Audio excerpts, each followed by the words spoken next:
Joining us now, House Majority Leader Kevin McCarthy on this, the midterms, the wall, and, of course, what's happening on social media with Google. Congressman McCarthy, it's great to have you with us. This news about this attempted knife attack, now threats against the Trump Hotel. What are your thoughts today as we see this atmosphere of incitement to violence building? It is very scary because what happens is these people listen to their leaders, and when they see Maxine Waters, and if you watched even what she did this weekend, and what was most scary to me, she sat there, she goes, I wake up at night and I say, I'm going to get him.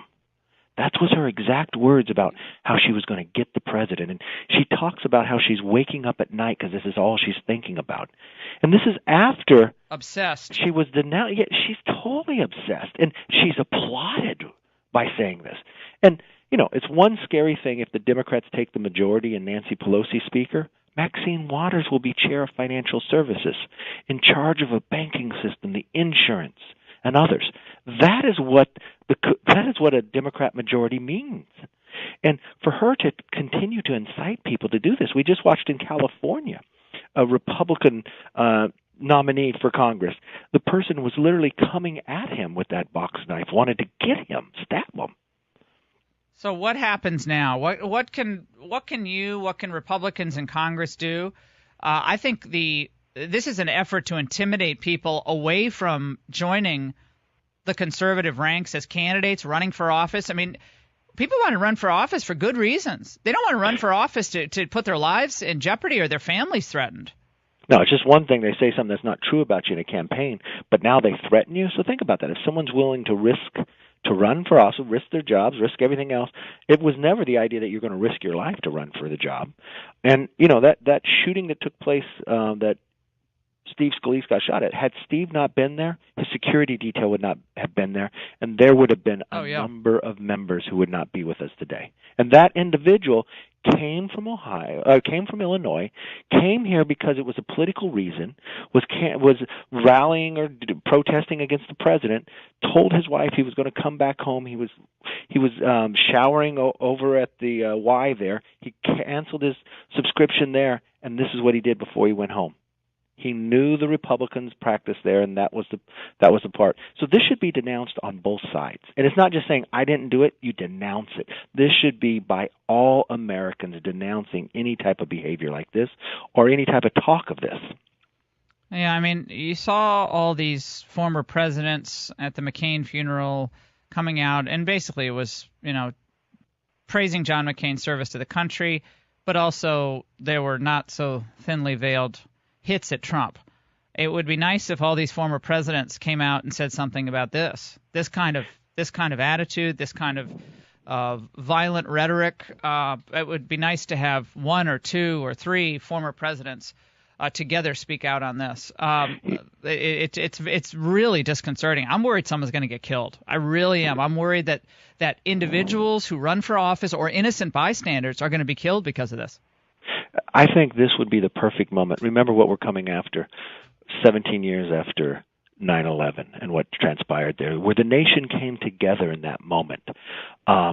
We should do that the same in this instance as well, that Republicans, Democrats, Independents, Green Party, everybody come together as one, denounce this type because we believe in government of the people, by the people, not an intimidation factor. I mean, they have taken this to new levels where they protest your house. They've come to my house many times, pounding on the door, pounding on my daughter's windows and stuff, where they want to intimidate you to only believe what they want you to believe, and that's just not right. Yeah, you're a bad person. You're a bad person. It's not that we disagree. You're a bad person. And if you're Hitler, then they could do anything to you, and that's what they're doing to justify their actions. He's Hitler. Anyone who's supporting him is enabling Hitler. We got to take them all out. That's a dangerous place to be. I don't want to spend the whole segment talking about this, but that's a dangerous place to be. I got to ask you about the generic ballot. It had shrunk to about 4, 5, 6, 7%. Now it's back up to 14 points favoring the Democrats. The new Q poll, Quinnipiac poll, just released. What is the best course and way forward for the Republicans? Turn this deficit around. Well, that generic ballot has been like the weather. It's been changing week by week. You know, a month ago it was only +3 for them, and that's a very good place for Republicans to be if it's just +3 for the Democrats, because that's exactly where it was at the 2016 election. We've got to get out there and talk about what has happened. I mean, this election is about results versus resistance. You think economically we're in our best place we've ever been in our lifetime. In just the last 49 years in America, unemployment has only been below 4%, 9 months in those 49 years, and 4 of those 9 months were this year. Is that unbelievable? I mean, it is helping everybody. Then think about what we've been able to do for the VA, improving that system. Or think about what we've done for the military, not only investing in there. The GI Bill used to be only 15 years, or you lost it. We now made it a lifetime. Or what about human trafficking, modern-day slavery? No one's voting for human trafficking. I'm not trying to cut you off, and I think it's really great that we're doing something about human trafficking, but people voted for Trump because they wanted the wall built, they wanted the economy humming, and they wanted an end to all these foreign wars. Basically, I think we can boil it down. The trade deals. They wanted more manufacturing jobs. You guys have delivered on a lot, but for instance, that wall, most people think it's just never going to get built, and we're not going to fund it this term. That wall is going to get built, and the one thing you see, the thing that people have to understand too, that wall is starting to be built already. In California, it's being built. We didn't get all the money we wanted, and that's the problem why we need more senators, or we need to stop living by the 60-day rule or 60-vote rule, which is crazy. That has stopped us more than anything. It's not anything with the House. And so this election, when you say results versus resistance, let me just ask you 4 simple words. I mean, from the same standpoint, are you better today? Are you better today than you were 3 years ago, 5 years ago? The answer is yes. When you look at where we are economically and where we are around the world. North Korea just held another parade like they always do. There wasn't one ICBM this year. Is that, and the only reason is that because President Trump is president today. But I just going back to just my listeners, because they were pounding me on this yesterday. I did the angle on this last night. With all the money we spent $175 billion on counterterrorism just for fiscal year 2017. $175 billion was $5.3 trillion in Iraq, Afghanistan, the Middle East, various wars and military engagements. How is it that we can't find $25 billion to build this dang wall? How is it? Well, it's not within the House, because the House has been able to fund that. The Senate's saying you need 60 votes. That's why you see the president campaigning in those states out there. I believe and I've always had this position long before we've been in here. If it takes a simple majority out of the House, why isn't it a simple majority out of the Senate? Why does America allow us to pass appropriation bills with a simple majority, but in the Senate somehow you cannot do that? We put somebody on the Supreme Court with a simple majority because the Democrats said that's all right. We should be able to, and one of the number one responsibilities of a government is security, and that means security of your borders. I think that is a key element of what we have to get and I done. think when you see that, 100 Bangladeshis were caught crossing the border. We got MS-13, 18th Street gang members crossing the border just in the last week. They stopped 8. More drug trafficking, weapons, humans, and just to motivate the base. I think the last poll showed that immigration was the number one driving issue for Republicans. Immigration, because now they think the economy's great, but they want this immigration handled. And I don't know, if I were you guys, I would say, look. We're just getting this done. We can't put off for tomorrow what we could actually do today. But Mitch McConnell just doesn't seem, or Paul Ryan, neither of them seem like they want to build this wall at all. They want the issue to go away. And what I'm trying to tell you is it's not going away. I don't believe it's going away at all, and that's why we've been continuing to fund it. I think in the Senate, it's the reason why they can expand their majority and we can keep ours. Mm-hmm. Let's talk about Google. And where we are there, because more conservatives than ever, I think, are concerned about the power and the sheer size of these social media organizations, these big tech companies that have an outsized influence in our society and are now making these subjective decisions on who can play in their sandbox and who can't. On the one hand, they're private companies. On the other, they're kind of like the public square. So what remedies could there be available other than bringing them in for hearings?